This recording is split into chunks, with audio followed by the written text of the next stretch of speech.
ഇത് എത്രാമത്തെ പ്രാവശ്യമാണ് നിങ്ങൾക്കെതിരെ ഗേൾസിന്റെ കംപ്ലൈന്റ് വരുന്നത്? അല്ല സർ, തമാശയ്ക്ക് ഒരു റാഗിംഗ് എന്ന രീതിയിലാണ് ഞാൻ ഈ കുട്ടിയോട് അങ്ങനെ പെരുമാറിയത്. No more arguments. നിങ്ങൾ TC വാങ്ങിപ്പോയിക്കൊള്ളൂ. അതാണ് നിങ്ങൾക്കും ഈ സ്ഥാപനത്തിനും നല്ലത്. Sir, my decision is final. You may go.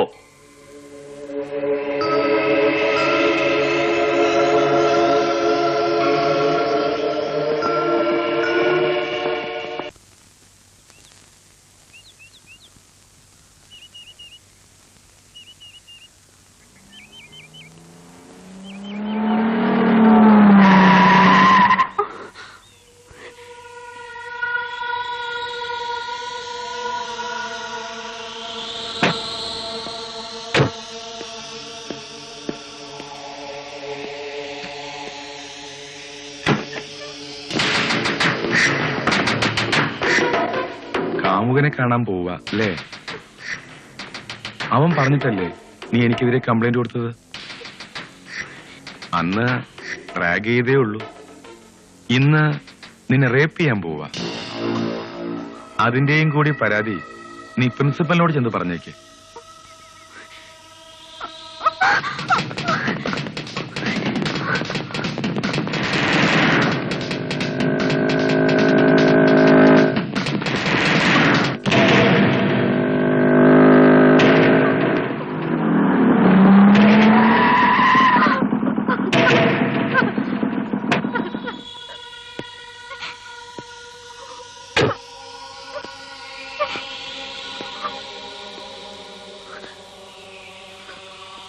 ഇതെന്നതായി കാണിക്കുന്നത്? വേണ്ട സുനിലെ, ആനയെ വിട്ടേക്ക്. ഇത് ഞങ്ങൾ തമ്മിലുള്ള പ്രശ്നമാണ്. അത് ഞങ്ങൾ തന്നെ അങ്ങ് തീർത്തോളാം. വണ്ടി കേട്ടടാ അവളെ. പിറപ്പാണിക്കുന്നോടാ, ആന വെക്കോ.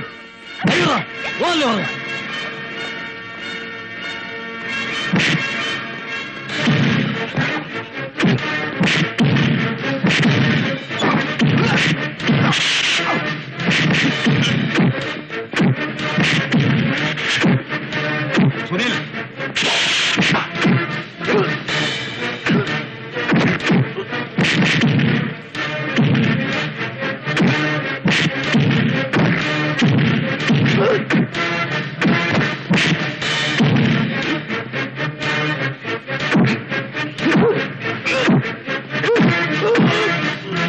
തൂക്കി വണ്ടി കേട്ടടാ.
കുറെ പേര് ചേർന്ന് ഒരുത്തന്നെ തല്ലിച്ചതയ്ക്കുന്നത് ആണത്വമല്ല. ഒരു കരണം തടിക്കുമ്പോൾ മറുകരണം കാണിച്ചു കൊടുക്കണമെന്നുള്ള പുസ്തകത്തെ എഴുതി വെക്കാൻ കൊള്ളാം. ക്രിമിനൽ കേസ് കൊടുത്ത് പീനൽ കോഡ് അനുസരിച്ചുള്ള ശിക്ഷയൊക്കെ വാങ്ങിത്തരാൻ വളരെ താമസിക്കും. ഇതിനൊക്കെ ചൂടോടെ അപ്പപ്പ കണക്ക് തീർക്കണമെന്നാണ് ഞങ്ങൾ പഠിച്ചിട്ടുള്ളത്. വേണ്ട, നമുക്കിതിൽ ഇടപെടണ്ട. തല്ലുകൂടിയ തമ്മിലായിക്കോട്ടെ, ഒറ്റയ്ക്കൊറ്റയ്ക്ക്.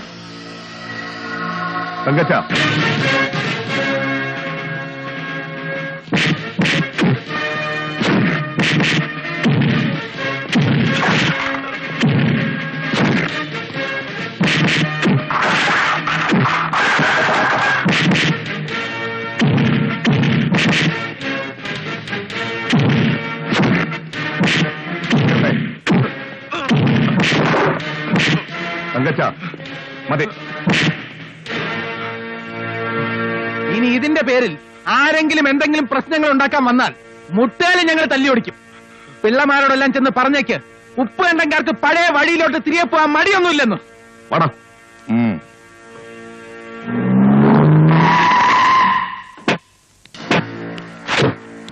മാസാമാസം മാസക്കോട്ട കൈനീട്ടി വാങ്ങിക്കാനുള്ളത് തന്നെ കൊണ്ടൊക്കെ എന്തിനു കൊള്ളാടൂ? ഞാൻ എന്ത് ചെയ്യാനാ പങ്കയാച്ച?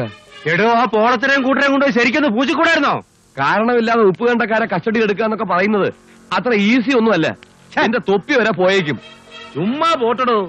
ഉറപ്പിക്കാൻ അറിയാത്ത തൊപ്പിയാണെങ്കിൽ ചിലപ്പോ തെറിച്ചെന്നിരിക്കും. ദേ, ഞങ്ങൾ എല്ലാങ്കിലൊക്കെ കാട്ടിക്കൂട്ടും. താനൊന്ന് ചുമ്മാ ഇരിക്കാവോ? നിങ്ങൾ എന്ത് പോക്കിരത്തിനും വേണമെങ്കിലും കാണിച്ചോ, ഞാൻ കണ്ണടച്ച് തന്നേക്കാം. പോരെ? ആ, മതി മതി. അപ്പോ ഞാൻ വന്നത് താൻ വന്നത് മറ്റേനല്ലേ? അത് ഞാൻ കേശൂരിയെ കൊടുത്തു വിട്ടേക്കാം. താൻ ചെല്ല്. പോ.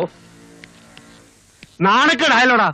വെട്ടി നുറുക്കണമായിരുന്നു എല്ലാത്തിനെയും. ആ തടിമാടം പോളത്തിനെ കണ്ട് വെരുണ്ട് വന്നിരിക്കുന്നു. ഇല്ല പങ്കയാശ, അങ്ങനെ സംഭവിച്ചത് നന്നായി പോയെന്നേ ഞാൻ പറയത്തുള്ളൂ. കാരണം അപമാനിക്കപ്പെട്ടതിന്റെ പക ഇവന്മാരുടെ മനസ്സിൽ കിടന്ന് പുകയണം. പുകഞ്ഞാളി കത്തണം. എല്ലാ തയ്യാറെടുപ്പും കഴിയുമ്പോ ആ ദിവസം വന്നെത്തും. സേവിച്ചൻ ജയിലിൽ നിന്നിറങ്ങുന്ന ദിവസം. ഒന്നുകിൽ ഉപ്പുകണ്ടങ്കാര്, അല്ലെങ്കിൽ എട്ടുകിടന്മാര്. രണ്ടിലൊരു തറവാട്ടുകാർ മാത്രം മതി ഈ നാട്ടിൽ. എന്നാൽ ഇത്തവണത്തെ ഷാപ്പ് ലേലത്തിൽ നമ്മൾ പങ്കെടുക്കുന്നു. 8 വീട്ടുകാരുടെ കയ്യിലിരിക്കുന്ന റേഞ്ചുകളെല്ലാം നമ്മൾ പിടിക്കുന്നു. എന്താ ജോസൂട്ടി? Very correct. ഇപ്പോഴായി ഇച്ചായൻ എന്റെ ട്രാക്കിലായത്. അങ്ങനെ പടിപടിയായി നമ്മൾ 8 വീട്ടിലുകാരുടെ ബിസിനസ് മേഖലകളിലെല്ലാം ആധിപത്യം സ്ഥാപിച്ചെടുക്കുന്നു. റേഞ്ച് പിടിച്ചെടുക്കാന്നൊക്കെ പറഞ്ഞാൽ അത്ര നിസ്സാര കാര്യമൊന്നുമല്ല. ലേലത്തിന്റെ എല്ലാ കള്ളത്തിനും അറിയാവുന്നവരാ ആ 8 വീട്ടുകാര്. അതിന് തടയിടാനാ നമ്മുടെ ഇടയിൽ ഒരു വക്കീലുള്ളത്. ഇച്ചായോ, ലേലം വിളിക്കുമ്പോ കൂടുതൽ തുകയ്ക്ക് നമ്മുടെ തലയെ കെട്ടിവെച്ച് വന്നാലോ? അതിന് അവര് വിളിക്കുന്നതിനേക്കാൾ കൂടുതൽ തുക നമ്മൾ വിളിച്ചാലല്ലേ പ്രശ്നമുള്ളൂ. കൂടുതൽ തുക വിളിക്കാതെ എങ്ങനെ റേഞ്ച് കിട്ടുക? പറയാം. ഈ ലേലത്തിന്റെ ഇപ്പോഴത്തെ നടപടിക്രമം എന്ന് പറയുന്നത്, ലേലം പിടിക്കാൻ ഉദ്ദേശിക്കുന്ന തുക ആദ്യം പേപ്പറിൽ എഴുതി ഒരു കവറിലാക്കി സീൽഡ് ടെൻഡറായി നമ്മൾ കളക്ടറുടെ കയ്യിൽ ഏൽപ്പിക്കണം. അതിനുശേഷമാണ് ഓപ്പൺ ലേലം വിളി തുടങ്ങുന്നത്. ഈ ഓപ്പൺ ലേലം വിളിയിൽ നമ്മൾ വിളിക്കുന്ന തുകയേക്കാൾ കൂടിയ തുകയാണ് നമ്മൾ സീൽഡ് ടെൻഡറിൽ എഴുതി കൊടുക്കുന്നതെങ്കിൽ ആ തുകയ്ക്കായിരിക്കും ലേലം ഉറപ്പിച്ചു തരിക. കഴിഞ്ഞ തവണ അവർ ലേലം പിടിച്ചത് 60 ലക്ഷം രൂപയ്ക്കാണ്. ഇത്തവണ ഓപ്പൺ ലേലം വിളിയിൽ നമ്മൾ 80 ലക്ഷം രൂപ വരെ വിളിച്ചു നിർത്തുന്നു. എന്നാൽ സീൽഡ് ടെൻഡറിൽ നമ്മൾ 95 ലക്ഷം രൂപ എഴുതി കൊടുക്കുന്നു. അത്രയും വലിയൊരു തുക എന്തായാലും അവർ എഴുതി കൊടുക്കാൻ പോകുന്നില്ല. സമ്മതിച്ചു. ഇപ്പോഴേ ഇങ്ങനെ. ഇനിയിപ്പോ 2 വക്കീലന്മാരും കൂടി ഈ വീട്ടിലുണ്ടാകുമ്പോഴുള്ള സ്ഥിതി ഒന്ന് ആലോചിച്ച് നോക്കിയേ. 2 വക്കീലന്മാര്? അല്ല, അതല്ലേ ഇച്ചായ, ഇവനെ ഉദ്ദേശിച്ചത് ഒരു വക്കീല് തന്നെ 2 വക്കീലിനെ എഫക്ട് ചെയ്യുമല്ലോ എന്നുള്ളതാണ്. ആ കപ്പ്യാരുടെ മോളുടെ കാര്യം പറഞ്ഞു കൊടുക്കട്ടാ. പറഞ്ഞു കൊടുക്കും. ഭീഷണിപ്പെടുത്തിയാൽ ചീറ്റിപ്പോയാൽ സൂക്ഷിക്കുന്നേ.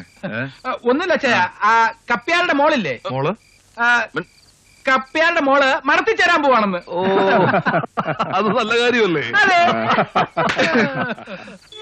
അപ്പം നമ്മളോട് ഏറ്റുമുട്ടാൻ തന്നെ തീരുമാനിച്ചിറങ്ങി തിരിച്ചിരിക്കുകയാണല്ലേ? 95 ലക്ഷം രൂപയാ അവർ ടെൻഡറിൽ വെക്കാൻ പോകുന്നത്. ഏടോ, അവന്മാർ എത്ര രൂപ വെച്ചാലും ഈ ലേലത്തിൽ ഒറ്റ റേഞ്ച് പോലും ഞാൻ ഉപ്പുകണ്ടക്കാർക്ക് വിട്ടുകൊടുക്കുന്ന പ്രശ്നമില്ല. വാശിക്ക് നമ്മളെക്കാൾ ഒരുപടി മുന്നിലാ അവര്. ലേലത്തുക കയറ്റി വിളിച്ച് അവന്മാരുടെ തലയിൽ കെട്ടിവെച്ച് പൊട്ടിക്കുന്നത് ആ ബുദ്ധി. ഇത് ഞങ്ങളുടെ പ്രസ്റ്റേജിന്റെ പ്രശ്നമോ? ചാണ്ടിക്കുഞ്ഞിന് ഷെയർ വേണ്ട വിട്ടാരേ. ഞാൻ അതുകൊണ്ട് പറഞ്ഞതല്ലെന്ന്. എന്തു വന്നാലും നിങ്ങളോടൊപ്പം ഞാനുണ്ട്. എന്റെ ആണ്ടിക്കുഞ്ഞെ, കൊല്ലം കുറെ അയലിടോ നമ്മൾ ഈ കളി കളിക്കാൻ തുടങ്ങിയിട്ട്. ഈ ലേലത്തിൽ ഉപ്പുകണ്ടങ്കാരെ എങ്ങനെ പൊട്ടിക്കണമെന്ന് എനിക്കറിയാം. ഇവന്മാരൊക്കെ വലിയ കോട്ടയാച്ചായന്മാർ എനിക്കെതിരെ പണിതിട്ട് ഉടുതുണി ഇല്ലാതാ ഓടിയത്. എന്തായാലും ഉപ്പ് കണ്ടങ്കാരുടെ മേൽ തന്റെ ഒരു കണ്ണുണ്ടാവണം. അവസാന നിമിഷം വരെ തിരുമറി നടക്കാവുന്ന ഏർപ്പാടാ ഷാപ്പിലേലം. എടാ, കള്ള് കച്ചവടത്തിന്റെ കാര്യത്തിൽ എങ്ങനെ കളിക്കണമെന്ന് എനിക്കറിയാം. അതാ മന്ത്രിയെ വിളിച്ച് കാര്യം പറഞ്ഞിട്ട്. പിന്നെ ഞാൻ പറഞ്ഞു കഴിഞ്ഞു. ഇപ്രാവശ്യം വലിയ തുക വേണമെന്ന് ആ പുള്ളിക്കാരൻ പറയുന്നേ. ആണോ? കൊടുത്തേര്.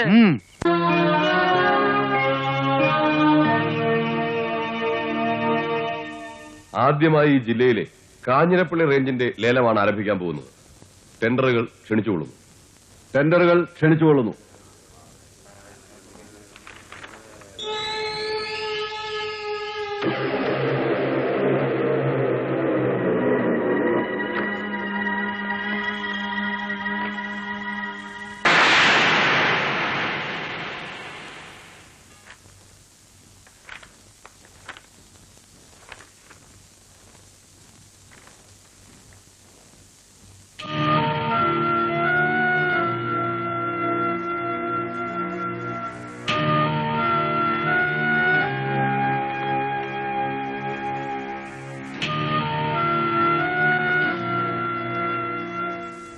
വേറെ ടെൻഡറുകളൊന്നും ഇല്ലാത്തതിനാൽ ലേലം വിളി ആരംഭിക്കുന്നു.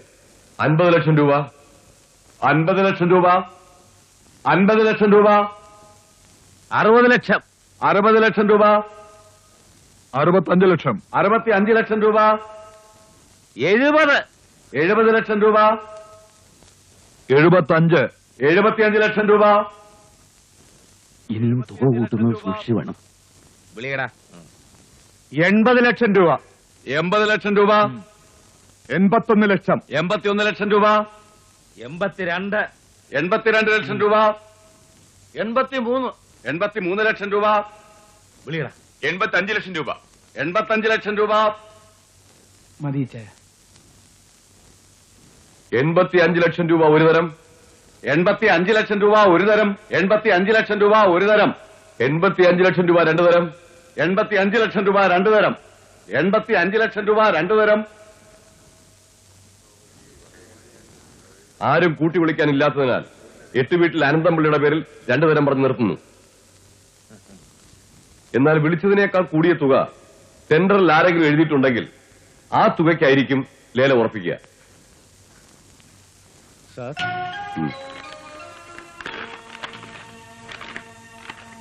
ഉപ്പുകണ്ടത്തിൽ കറിയാച്ചൻ 95 ലക്ഷം, ഉപ്പുകണ്ടത്തിൽ കറിയാച്ചൻ 95 ലക്ഷം രൂപ,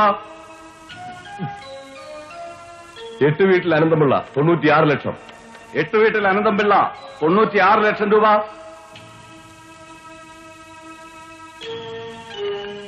ഉപ്പുകണ്ടത്തിൽ ജോസൂട്ടി 1 കോടി, ഉപ്പുകണ്ടത്തിൽ ജോസൂട്ടി 1 കോടി രൂപ,